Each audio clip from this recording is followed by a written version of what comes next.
ಎಲ್ಲರಿಗೂ ನಮಸ್ಕಾರ. Welcome back to Pedanagari food channel. ನಾನು ಗೀತಾ. ಇವತ್ತಿನ ರೆಸಿಪಿ ಮಂಗಳೂರು ಬನ್ಸ್. ಇದನ್ನ ತುಂಬ ಸಿಂಪಲ್ಲಾಗಿ ಟೇಸ್ಟಿಯಾಗಿ ಹೇಗೆ ಮಾಡ್ಕೊಳ್ಳೋದು ಅಂತ ನೋಡೋಣ ಬನ್ನಿ. ಅದಕ್ಕೂ ಮುಂಚೆ ಹೊಸಬ್ರು ಯಾರಾದರೂ ನನ್ನ ಚಾನಲ್ನ ಫಸ್ಟ್ ಟೈಮ್ನ ನೋಡ್ತಾ ಇದ್ದರೆ ಬೇಗ ಹೋಗಿ ಸಬ್ಸ್ಕ್ರೈಬ್ ಮಾಡ್ಕೊಳ್ಳಿ. ಪಕ್ಕದಲ್ಲಿರೋ ಬೆಲ್ ಬಟನ್ ಅಂತಿ ಆಲ್ ಅಂತ ಸೆಲೆಕ್ಟ್ ಮಾಡಿ. ಅಂದ್ರೆ ನಾನು ಯಾವಾಗ ರೆಸಿಪಿ ವಿಡಿಯೋ ಹಾಕ್ತೀನಿ ನಾವು ಫಸ್ಟ್ ನೀವೇ ನೋಡ್ಬೋದು. ಬನ್ನಿ ಆಗಿದ್ದರೆ ರೆಸಿಪಿ ಸ್ಟಾರ್ಟ್ ಮಾಡೋಣ. ನಾನಿಲ್ಲಿ ಬನ್ಸ್ ಮಾಡೋಕ್ಕೆ 2 ಹಣ್ಣಾದಂಥ ಬಾಳೆಹಣ್ಣು ತೊಗೊಂಡಿದ್ದೀನಿ. ತುಂಬ ಹಣ್ಣಾಗಿರ್ಬೇಕು ಬಾಳೆಹಣ್ಣು, ಈ ಥರ ಚುಕ್ಕೆ ಬಿದ್ದಿರಬೇಕು, ಅಂದರೆ ಬನ್ಸ್ ಚೆನ್ನಾಗಾಗತ್ತೆ. ಅದನ್ನು ನಾನು ಎಲ್ಲ ಸಿಪ್ಪೆಲ್ಲ ತೆಕ್ಕೊಂಬಿಟ್ಟು ಒಂದು ಬೌಲ್ಗೆ ಮಿಕ್ಸಿಂಗ್ ಬೌಲ್ಗೆ ಹಾಕ್ಕೊಳ್ತಾ ಇದ್ದೀನಿ. ಹಾಕ್ಕೊಂಬಿಟ್ಟು ಇದನ್ನು ಒಂದು ಫೋರ್ಕ್ ಸಹಾಯದಿಂದ ಹಿಂಗೆ ಬ್ರೇಕ್ ಮಾಡ್ಕೋಬೇಕು.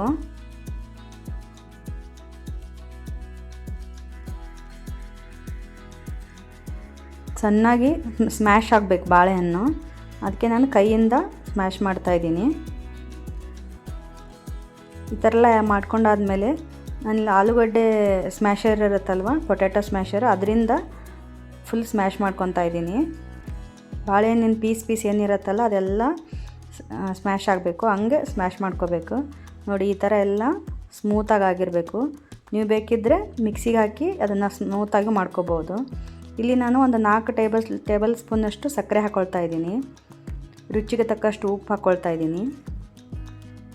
1 ಟೇಬಲ್ ಸ್ಪೂನಷ್ಟು ಜೀರಿಗೆ ಹಾಕ್ಕೊಳ್ತಾ ಇದ್ದೀನಿ. 1/4 ಟೀ ಸ್ಪೂನು ಸೋಡಾ ಹಾಕ್ಕೊಳ್ತಾ ಇದ್ದೀನಿ, ಅಡುಗೆ ಸೋಡಾ. ಹಾಕ್ಕೊಂಬಿಟ್ಟು ಇದನ್ನು ಚೆನ್ನಾಗಿ ಮಿಕ್ಸ್ ಮಾಡ್ಕೋಬೇಕು. ಸಕ್ಕರೆ ಎಲ್ಲ ಕರಗಬೇಕು, ಹಂಗೆಲ್ಲ ಚೆನ್ನಾಗಿ ಮಿಕ್ಸ್ ಮಾಡ್ಕೋಬೇಕು ಆ ಥರ. ಇಲ್ಲಿ ನಾನು ಅರ್ಧ ಕಪ್ಪು ಗಟ್ಟಿ ಮೊಸರು ಹಾಕ್ಕೊಳ್ತಾ ಇದ್ದೀನಿ. ಗಟ್ಟಿ ಮೊಸರೆ ಹಾಕ್ಕೋಬೇಕು, ನೀರನ್ನು ಹಾಕ್ಕೊಳಕ್ಕೆ ಹೋಗಬೇಡಿ. ಹಾಕ್ಕೊಂಬಿಟ್ಟು 2 ಟೀ ಸ್ಪೂನಷ್ಟು ಅಡುಗೆ ಎಣ್ಣೆ ಹಾಕ್ಕೊಳ್ತಾ ಇದ್ದೀನಿ. ಹಾಕ್ಕೊಂಡು ಚೆನ್ನಾಗಿ ಮಿಕ್ಸ್ ಮಾಡ್ಕೋಬೇಕು. ಇವಾಗ ನಾನಿಲ್ಲಿ ಗೋಧಿ ಹಿಟ್ಟು ಯೂಸ್ ಮಾಡ್ತಾಯಿದ್ದೀನಿ ಮಂಗಳೂರು ಬನ್ಸ್ ಮಾಡಲಿಕ್ಕೆ. 2 ಕಪ್ಪಿನಷ್ಟು ಗೋಧಿ ಹಿಟ್ಟು ಹಾಕ್ಕೊಳ್ತಾ ಇದ್ದೀನಿ.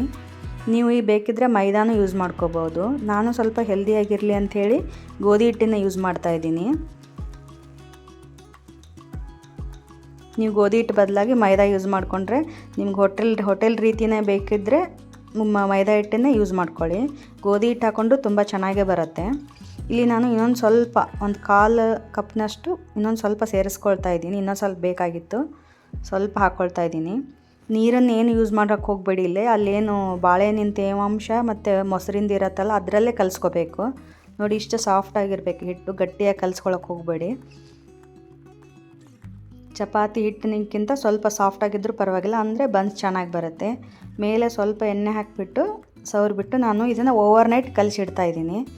ಮಿನಿಮಮ್ 7ರಿಂದ 8 ತಾಸು ನೆನೆದಿರಬೇಕು. ನಾನು ರಾತ್ರಿನೇ ಕಲಸಿಟ್ಟಿದ್ದೆ ಬೆಳಗ್ಗೆ ಬ್ರೇಕ್ಫಾಸ್ಟಿಗೆ ಮಾಡ್ಕೊಳ್ಳೋದಕ್ಕೋಸ್ಕರ. ಇವಾಗ ಬೆಳಗ್ಗೆ ನಾನು ನೋಡ್ತಾ ಇದ್ದೀನಿ ಸ್ವಲ್ಪ ಮೆತ್ತಗನ್ಸಿತ್ತು, ಅದಕ್ಕೆ ನಾನಿಲ್ಲಿ 1 ಟೇಬಲ್ ಸ್ಪೂನಷ್ಟು ಗೋಧಿ ಹಿಟ್ಟು ಹಾಕಿ ಮತ್ತೆ ಮಿಕ್ಸ್ ಮಾಡ್ಕೊಳ್ತಾ ಇದ್ದೀನಿ. ನಾನಿಲ್ಲಿ ಚಪಾತಿ ಏನು ರೋಲ್ ಮಾಡ್ತೀವಲ್ಲ ಆ ಮಣೆ ತೊಗೊಂಬಿಟ್ಟು ಚಿಕ್ಕದಾಗಿ ಉಂಡೆಗಳನ್ನ ಮಾಡ್ಕೊಳ್ತೀನಿ. ಸ್ವಲ್ಪ ನೋಡಿ ಈ ಥರ ಹಿಟ್ಟು ಹಚ್ಕೋಬೇಕು. ಕೈಗೆ ಹಿಟ್ಟು ಹತ್ತಾ ಇದ್ದರೆ, ಸ್ವಲ್ಪ ಅಂಟಂಟು ಹತ್ತಾ ಇದ್ದರೆ ಹಿಟ್ಟು ಹಚ್ಕೊಂಬಿಟ್ಟು ಸ್ವಲ್ಪ ಸಣ್ಣ ಉಂಡೆಗಳನ್ನ ಮಾಡಿಕೊಂಡು ಇದು ಸ್ವಲ್ಪ ತಿಕ್ಕ ಪೂರಿ ಥರ ಲಟ್ಟಿಸ್ಕೋಬೇಕು. ಪೂರಿ ನಾವು ತೆಳ್ಳಗೆ ಲಟ್ಟಿಸ್ಕೊತೀವಿ, ಅಷ್ಟು ತೆಳ್ಳಗೆ ಮಾಡ್ಕೋಬಾರ್ದು. ಇದು ಸ್ವಲ್ಪ ದಪ್ಪದಾಗಿ ಲಟ್ಟಿಸ್ಕೋಬೇಕು. ನೋಡಿ ಈ ಥರ ಹಿಟ್ಟು ಹಾಕ್ಕೊಂಬಿಟ್ಟು ಒಂದು ರೋಲಿಂಗ್ ಪಿನ್ನಿಂದ ಚಪಾತಿ ಮಾಡ್ತೀವಲ್ಲ ಅದರಿಂದ ಸ್ವಲ್ಪ ಹಿಂಗೆ ಒತ್ಕೊಂಡ್ರೆ ಆಯಿತು. ನೋಡಿ ಇಷ್ಟು ಸೈಜು ಸ್ವಲ್ಪ ದಪ್ಪದಾಗಿ ಲಟ್ಟಿಸ್ಕೋಬೇಕು.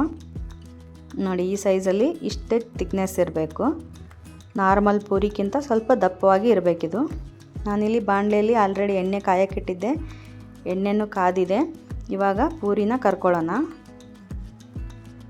ಅಂದರೆ ಮಂಗಳೂರು ಬನ್ಸ್ನ ಕರ್ಕೊಳ್ಳೋಣ. ನೋಡಿ ಈ ಥರ ಒಂದು ಸೌಟ್ ಸಹಾಯದಿಂದ ಎಣ್ಣೆನ ಗೊಜ್ಜಿದ್ರೆ ತುಂಬ ಚೆನ್ನಾಗಿ ಉಬ್ಬಿ ಬರುತ್ತೆ ಪೂರಿ. ನೋಡಿ ಎಷ್ಟು ಚೆನ್ನಾಗಿ ಉಬ್ಬಿದೆ. ನೀವು ಬೇಕಾದರೆ ಅದ್ರ ಮೇಲೆ ಒಂದು ಸೌಟಿನಿಂದ ಪ್ರೆಸ್ ಮಾಡಿದ್ರು ಪೂರಿ ಮೇಲೆ ಚೆನ್ನಾಗಿ ಉಬ್ಬುತ್ತೆ. ನೋಡಿ ಒಂಥರ ಗೋಲ್ಡನ್ ಬ್ರೌನ್ ಆಗೋ ಥರ ಈ ಥರ ಕರ್ಕೋಬೇಕು. ನೋಡಿ ಎಷ್ಟು ಸೂಪರಾಗಿ ಬಂದಿದೆ. ಹೋಟೆಲ್ ರೀತಿ ಬನ್ಸ್ಗಳನ್ನ ಮನೆಯಲ್ಲೇ ನೀವು ಹೆಲ್ದಿಯಾಗಿ ಮನೆಯಲ್ಲೇ ಮಾಡ್ಕೋಬೋದು. ಗೋಧಿ ಹಿಟ್ಟಿನಿಂದನೇ ಚೆನ್ನಾಗಿ ಮಾಡ್ಕೋಬೋದು. ಹೋಟೆಲಲ್ಲಿ ಮೈದಾ ಹಿಟ್ಟನ್ನು ಯೂಸ್ ಮಾಡಿರ್ತಾರೆ, ನೀವು ಗೋಧಿ ಹಿಟ್ಟಿನಿಂದನೇ ಮಾಡ್ಕೋಬೋದು. ಅಷ್ಟು ಚೆನ್ನಾಗಿ ಬರ್ತವೆ ಪೂರಿ. ನೋಡಿ ಇವಾಗ ರೆಡಿ ಆಯಿತು. ನಾನು ಇದನ್ನು ತೆಗಿತಾ ಇದ್ದೀನಿ ಎಣ್ಣೆಯಿಂದ. ನಾನಿವಾಗ ಮತ್ತೊಂದು ಪೂರಿ ತೋರಿಸ್ತಿದ್ದೀನಿ ನೋಡಿ. ನೆಕ್ಸ್ಟ್ ನಾನು 1 by 1 ಹೀಗೆ ಎಲ್ಲ ಬನ್ಸನ್ನು ಮಾಡಿಕೊಂಡೆ ನೋಡಿ. ಈ ಥರ ಎಣ್ಣೆ ನೀವು ಬಿಸಿ ಎಣ್ಣೆನ ಮೇಲೆ ಗೊಜ್ಜಿಬಿಟ್ರೆ, ಬಟ್ ಕೇರ್ಫುಲಿಯಾಗಿ ಇದು ಮಾಡಬೇಕು, ಎಣ್ಣೆ ಬಿಸಿ ಇರುತ್ತೆ. ಈ ಥರ ಗೊಜ್ಜಿಬಿಟ್ರೆ ಫುಲ್ಲು ಊದ್ಕೊಂಡು ಬರುತ್ತೆ ಅದು ಬನ್ಸು. ಇದೊಂದು ಟಿಪ್ಸ್ ಅಂದ್ಕೊಳ್ಳಿ. ಯಾರಿಗೆಲ್ಲ ಈ ವಿಡಿಯೋ ಇಷ್ಟವಾಗುತ್ತೆ ವಿಡಿಯೋಗೊಂದು ಲೈಕ್ ಮಾಡಿ, ಹಾಗೆ ನನ್ನ ಚಾನಲ್ಗೆ ಸಬ್ಸ್ಕ್ರೈಬ್ ಆಗಿ. ನೋಡಿ ಎಷ್ಟು ಚೆನ್ನಾಗಿ ಬರ್ತಾಯಿದೆ. ಮನೇಲಿ 2 ಹಣ್ಣಾದ ಬಾಳೆಹಣ್ಣಿದ್ದರೆ ನೀವು ಹೋಟೆಲ್ ರೀತಿ ಮನೆಯಲ್ಲೇ ಇದು ಮಂಗಳೂರು ಬನ್ಸನ್ನು ಹೆಲ್ದಿಯಾಗಿ ಮಾಡ್ಕೋಬೋದು, ಗೋಧಿ ಹಿಟ್ಟನ್ನು ಯೂಸ್ ಮಾಡ್ಕೊಂಡ್ಬಿಟ್ಟು. ಬೇಡ ಅನ್ನೋರು ಗೋಧಿ ಹಿಟ್ಟಿನ ಬದಲಾಗಿ ಮೈದಾ ಹಿಟ್ಟನ್ನು ಯೂಸ್ ಮಾಡ್ಕೋಬೋದು.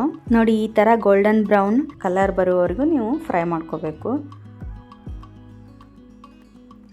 ಟೇಸ್ಟ್ ಕೂಡ ಅಂತೂ ಸಖತ್ತಾಗಿರುತ್ತೆ ನೋಡಿ.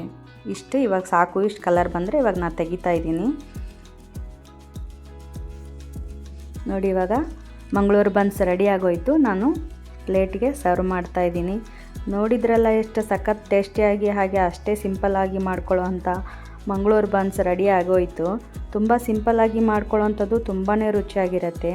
ನೀವು ಬೇಕಾದರೆ ಒಂದ್ಸಲ ಟ್ರೈ ಮಾಡಿ ನೋಡಿ, ಹಾಗೆ ಹೇಗೆ ಬಂತು ಅಂತ ಕಮೆಂಟ್ ಮಾಡಿ ತಿಳಿಸಿ. ನಾನು ಇದ್ರ ಜೊತೆಗೆ ಕಾಯಿ ಚಟ್ನಿ ಮಾಡ್ಕೊಂಡಿದ್ದೆ. ಕಾಯಿ ಚಟ್ನಿ ಕಾಂಬಿನೇಷನ್ ತುಂಬ ಚೆನ್ನಾಗಿರುತ್ತೆ. ಬೇಕಿದ್ದರೆ ಇದಕ್ಕೆ ಮಿಕ್ಸ್ ತರಕಾರಿಗಳ ಸಾಗುನು ಮಾಡ್ಕೋಬೋದು, ಹೋಟೆಲ್ನಲ್ಲಿ ಕೊಡ್ತಾರಲ್ಲ ಆ ಥರ. ಆ ರೆಸಿಪಿ ಬೇಕಿದ್ದರೆ ನೀವು ನನಗೆ ಕಮೆಂಟ್ ಸೆಕ್ಷನಲ್ಲಿ ಕೇಳಿ, ನಾನು ಅದನ್ನು ಮಾಡಿ ಶೇರ್ ಮಾಡ್ತೀನಿ. ಯಾರಿಗೆಲ್ಲ ಈ ರೆಸಿಪಿ ಇಷ್ಟವಾಗಿದೆ ವಿಡಿಯೋಗೊಂದು ಲೈಕ್ ಮಾಡಿ, ಹಾಗೆ ಯಾರಾದರೂ ಹಾಗೆ ನೋಡ್ತಾ ಇದ್ದರೆ ಪ್ಲೀಸ್ ನನ್ನ ಚಾನಲ್ಗೆ ಸಬ್ಸ್ಕ್ರೈಬ್ ಮಾಡ್ಕೊಂಡು ನೋಡಿ ಅಂತ ಕೇಳ್ಕೊಳ್ತಾ, ತುಂಬ ಜನರಿಗೆ ಈ ವಿಡಿಯೋನ ಶೇರ್ ಮಾಡಿ. ಮತ್ತೊಂದು ಇಂಟ್ರೆಸ್ಟಿಂಗ್ ರೆಸಿಪಿಯೊಂದಿಗೆ ಮತ್ತೆ ಬರ್ತೀನಿ. ಅಲ್ಲಿವರೆಗೂ ಟೇಕ್ ಕೇರ್, ಬಾಯ್. ನೋಡಿ ನಾನು ಇಲ್ಲಿ ಇದನ್ನು ಓಪನ್ ಮಾಡಿ ತೋರಿಸ್ತಾ ಇದ್ದೀನಿ ಎಷ್ಟು ಚೆನ್ನಾಗಿ ಬಂದಿದೆ ಅಂತ ಹೇಳಿಬಿಟ್ಟು. ನೋಡಿ ಎಷ್ಟು ಒಳಗಡೆ ಉಬ್ಕೊಂಡು ಬಂದಿದೆ, ಮೇಲೆ ಗರಿಗರಿಯಾಗಿ ಒಳಗೆ ಸಾಫ್ಟಾಗಿ ಬಂದಿದೆ. ಮಂಗಳೂರಿನವ್ರು ಯಾರಾದರೂ ಈ ರೆಸಿಪಿನ ನೋಡ್ತಾ ಇದ್ದರೆ ದಯವಿಟ್ಟು ಒಂದು ಕಮೆಂಟ್ ಮಾಡಿ. ನನಗಂತೂ ಟೆಂಪ್ಟ್ ತಡ್ಕೊಳಕ್ಕಾಗ್ತಾ ಇಲ್ಲ ಬನ್ಸ್ ನೋಡಿದರೆ. ನಾನಂತರೂ ಟೇಸ್ಟ್ ಮಾಡ್ತೀನಿ. Thanks for watching.